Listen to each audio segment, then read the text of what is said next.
Tonton video ini sampai selesai agar Anda tidak gagal paham. Sobat Namanya Susah, kembali lagi bersama dengan kami untuk mengulas fakta-fakta perpolitikan dan juga informasi terkini tanah air. PPATK sebut perputaran uang ACT fantastis, per tahunnya 1 triliun rupiah. Pusat Pelaporan dan Analisis Transaksi Keuangan atau PPATK menemukan perputaran uang dengan nominal fantastis di Lembaga Amal Aksi Cepat Tanggap atau ACT. Dalam setahun jumlah uang keluar masuk mencapai 1 triliun rupiah.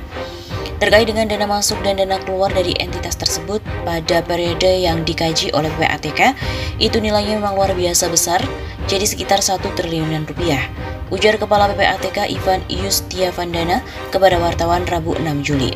Dari perputaran uang itu ditemukan dana yang dihimpun ACT tidak langsung disalurkan, melainkan diputar kembali dalam bisnis tertentu. Tapi kemudian dikelola dulu di dalam bisnis tertentu.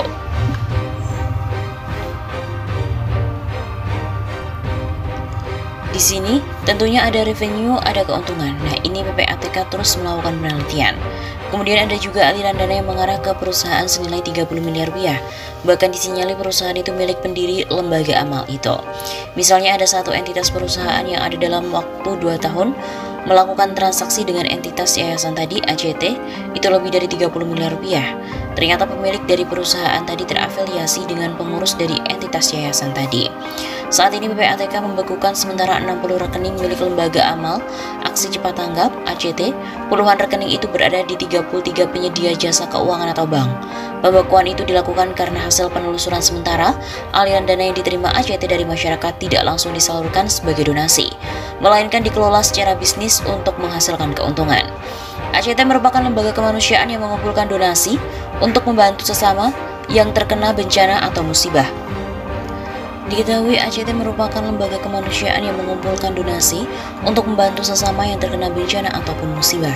Namun belakangan muncul isu ACT menyalahgunakan donasi, dilaporkan oleh majalah Tempo. Diduga ada donasi digunakan untuk kepentingan pribadi pimpinannya. Selain itu, wartawan senior juga mencurigai penghancuran ACT melibatkan kelompok berkuasa di Republik ini. Dugaan kelompok berkuasa di negeri ini terlibat dalam penghancuran Aksi Cepat Tanggap. Saya curiga bahwa penghancuran ACT melibatkan kelompok paling berkuasa di Republik ini. Begitu kata wartawan senior Gigin Praginanto di akun Twitter miliknya. Kata Gigin, penghancuran ACT bagian dari upaya memperkokoh kekuasaan politik dan bisnis mereka. Ini terlihat dari kenyataan bahwa hanya ACT yang digempur habis-habisan, seolah LSM lainnya bersih semua. Pencabutan izin ACT tak lebih dari nafsu untuk mempertontonkan kekuasaan. Seperti tentara Israel yang suka merobohkan rumah sanak saudara demonstran pro kemerdekaan Palestina. Cuma mau pamer bahwa mereka bisa berbuat sesuka hati untuk menggarong tanah Palestina.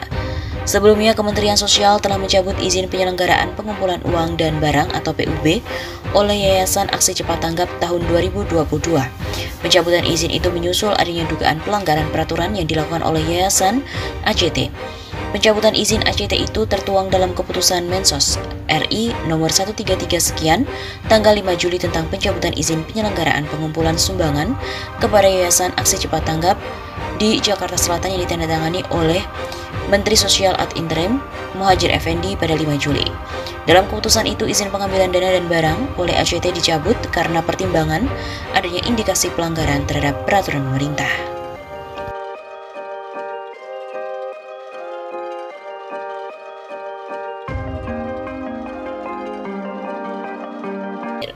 Diduga telah melakukan penyelewengan dana donasi, petinggi ACT digaji 250 juta rupiah dan naik mobil mewah. Netizen bilang ACT itu aksi cepat tilep. Lembaga Aksi Cepat Tanggap atau ACT ramai diperbincangkan publik setelah kasus penyaluran dana donasi ACT yang dianggap tidak transparan. Tagar "Jangan Percaya ACT" pun viral di Twitter sejak Minggu malam 2 Juli. Diduga melakukan penyelewengan dana donasi, petinggi ACT telah digaji 250 juta rupiah melalui akun Twitter @ayang_utriza. Seorang netizen mengunggah cuitan mengenai pemberitaan majalah Tempo yang mengungkap dugaan penyelewengan di Lembaga Aksi Cepat Tanggap yang mayoritas mengumpulkan dana umat.